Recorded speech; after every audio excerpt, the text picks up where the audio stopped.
first town hall. And I'm a little overwhelmed at how comforted I feel in this time of kind of collective drama of Trump, of seeing you here and being a part of this. And I think we have the best congressional delegation of all of the 50 states. It's just outstanding. I always feel fully represented, and I always feel like our congressional delegation is listening. So this is a hugely uplifting event for me, personally. Okay, my question and my comment is about ICE.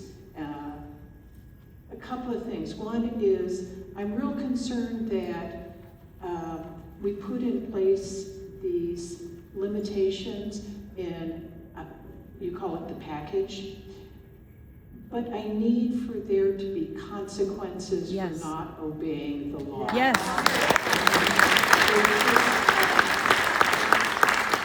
There needs to be some powerful teeth in those laws that are swift as well.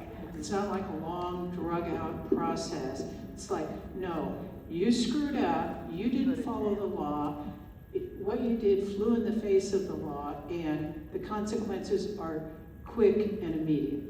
The other piece that I'm real concerned about are the billions of dollars that are going to go to these ICE detention facilities. And as you know, in the privatization of these kinds of facilities that we're going to have, it's all about what hotels call butts in beds. So you get paid for how many people you have. If you keep them longer, you will get paid more. You know, there's got to be some disincentive for just hanging on to bodies in detention facilities. I don't know how to do that. It's just a concern. Thank you so much.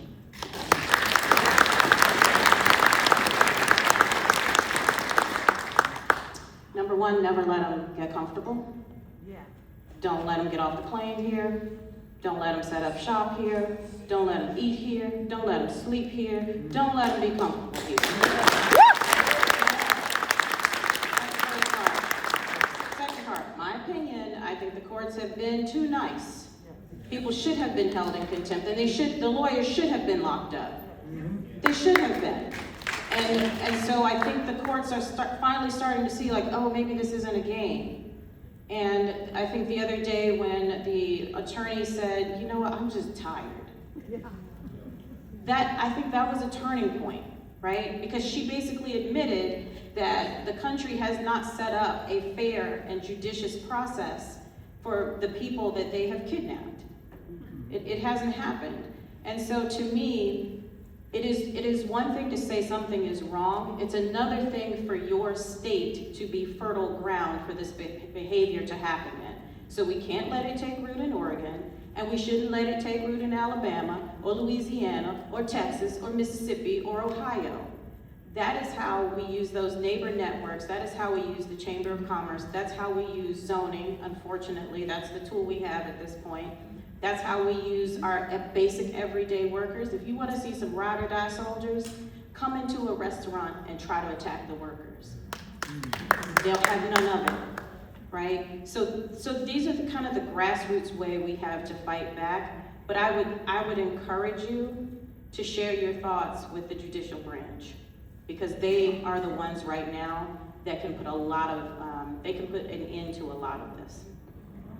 What a great question, an area that hasn't gotten enough attention. The reason I chose Follow the Money was not just because I'm the point person on the Finance Committee, the Tax Writing Committee, but the reality is the way we have best caught corruption in America is by following the money. That's how we caught Al Capone. And that's why I'm staying with this, with the victims now trying to bring their cases, and they are winning in court. They have not yet won the biggest, the legal jamborees, but they're gonna win. And they're going to, because the remedy that you're talking about, prosecutions, courts, and the like, and we've got to do the same thing with Doge.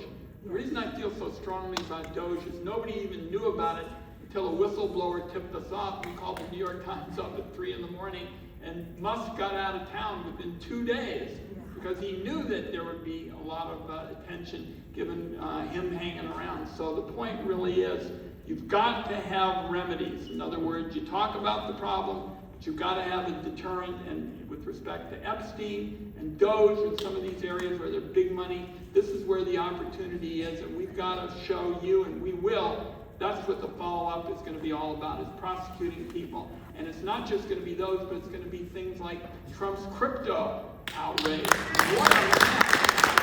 And if you want a prediction of the next big one, Trump RX, which he announced a couple of days ago, is going to be the biggest boondoggle anybody's ever heard. You know who's going to make money? His kids are going to make money walking in.